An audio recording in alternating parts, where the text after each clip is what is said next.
Good morning, welcome to the It's All Greek to Me blog tour. I'm Dr. Kiritsis and this is blog number 21. Today we're going to be continuing with the discussion which we instigated in the previous blog relating to Minoan lunar consciousness and of course tackling it from a metaphysical and psychological perspective. Other than adding credibility to the Hermetic tenet of what is above is like that which is below, the said experiments introduce alchemical esotericism into the cosmological equation, as foremost of the methods through which Minoan consciousness and its foreign modes of thought might be interpreted. Alchemy itself remains an entirely holistic and humanistic science which uses metals, their properties and chemical transmutation to delineate 7 levels of consciousness and the manner whereby spirit becomes matter. In studying alchemical treatises, where continual cycles of dissolutions and coagulations or a prime substance is supposed to produce the philosopher's stone, 2 images which continually crop up are Sol and Lunar.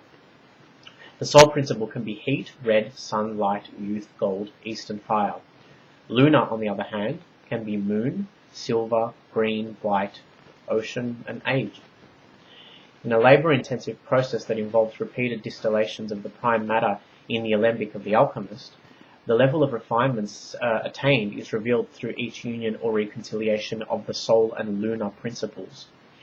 Hence, the form which these 2 principles assume changes with each conjunction and reveals in chronological and ascending order the couplings of hen and cock, dog and bitch, a red man and white woman, and finally the red king and the white queen. The last of these signifies the culmination of the great work. In a Chinese Taoist text, titled The Secret of the Golden Flower, Sol and Lunar are vociferously clad as a celestial cloud demon and corporeal white ghost.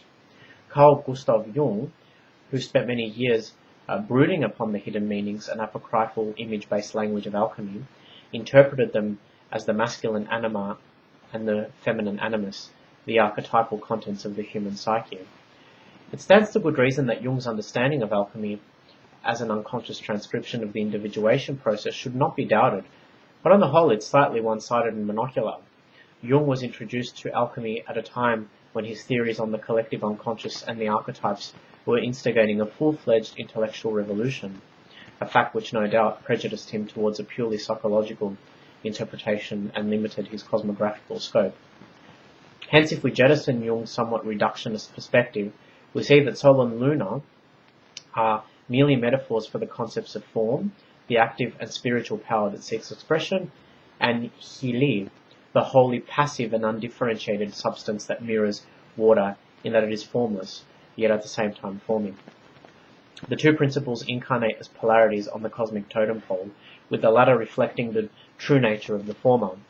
Their conjunction or chemical marriage, if you like, occurs at the fundamental and cardinal level of existence from where it ascends to encompass sentient, conscious, and transcendental modes of being.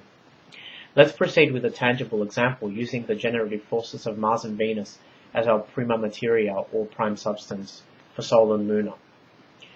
At an elementary level, the energetic Martian color red, mixes with the harmonious Venusian color green to materialize brown, the color of Earth. When they acquire metal form, they unite to form copper, iron, pyrites deep in the cavernous depths of the Earth's crust. In human metabolism, these metallic constituents work in symbiotic harmony to produce hemoglobin and determine the sex of a child. In a striking observation reminiscent of the alchemical opus, the metallic form of the generative powers is sex-linked and their personalities are best comprehended when juxtaposed. Evolving onto a more physiological level, they are the male and female gender, yet they are also the 2 hemispheres of the brain, united by the corpus callosum. Here, in the most complex piece of matter in the universe, Mars is the dominant sphere, the left, from whence he proceeds to orientate himself to the cosmos through deductive reasoning and logic. Alternatively, Venus is the non-dominant hemisphere, the left, and her intrinsic powers of intuition allow her to experience reality as a fundamental unity. From what has just come to light, the formative forces of Mars and Venus, a random marker for the alchemical Sol and Lunar, do in fact interact like partners in a marriage, where one is active and domineering and the other is passive and unassertive. Further still, it wouldn't be wrong to say that this chemical marriage is eternal and entirely indigenous to all planes of existence, unable to enter into history or change. If we were to transpose everything to the psychic level, to the level of thought, then we would no doubt come to the realization that the masculine aesthetic, as defined by Soul, is the will to differentiate and dominate Mother Nature, whilst the feminine aesthetic, or Lunar, aches for reunification and wishes to connect with her on the broadest levels. By quantifying the characteristics that define the formative, opposing forces of Soul and Lunar on the cosmic totem pole, and applying them to the spectrum of human consciousness and to the inward realm of the human soul, we can at once see with the eyes of the Minoan astronomer priestesses and recapitulate a starry world that was wholly under the spell of two feminine powers.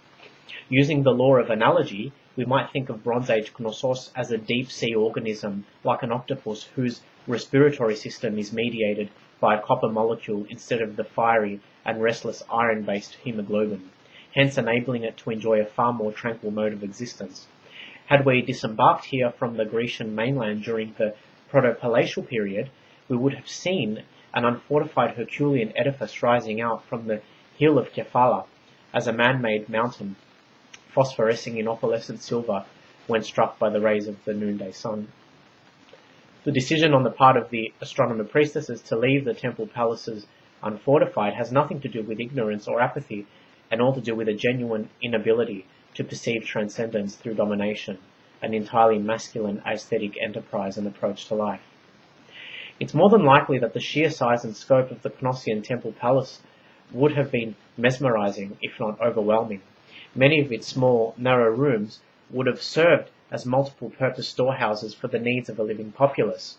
Logically, the primary values of the aesthetically feminine are friendship and love, virtues that reconcile the bonds between spirit and matter, mind and body, but more importantly so, strive for the betterment of a communal egregore without destroying or being detrimental towards other extensions of life.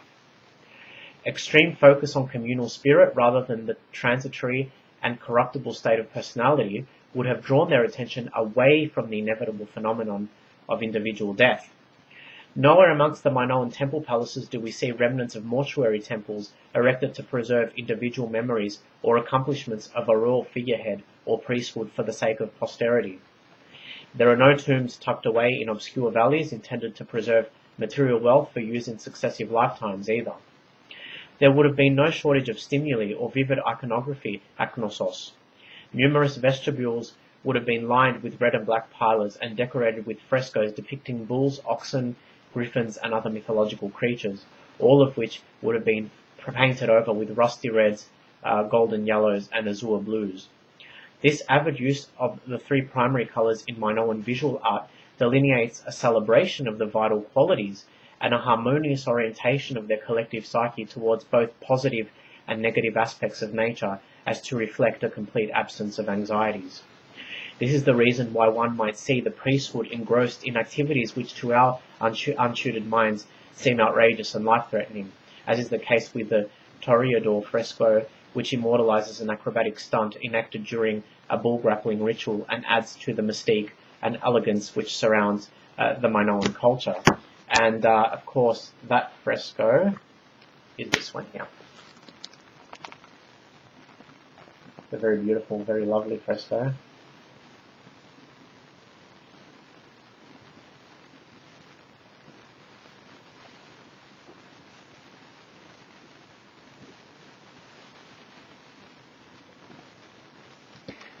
It might also be worth mentioning here that maintaining the cosmic order through ritual was sacrosanct, taking precedence over individual fate and the preservation of human life. Any resistance or attempt to alter the trajectory of a wholly divine enterprise constituted a rude attempt to alter cosmic justice and transcend nature, something which appears to have precluded Minoan cosmology at all times. In addition, it should also be noted that the war element on Minoan frescoes is strikingly absent. There are no depictions of soldiers, no stone-faced rulers. This shouldn't be the least bit surprising considering the nature of the powers at work in Minoan consciousness. The lunarized powers working through human beings and Mother Nature herself warn against the dangers of transcendence. Much to the detriment of feminine aesthetic consciousness, these collective thought forms arrest the evolution of universal brotherhood and love by generating social hierarchy and conventional marriage, institutions which preclude the qualities of trust and empathetic mutuality.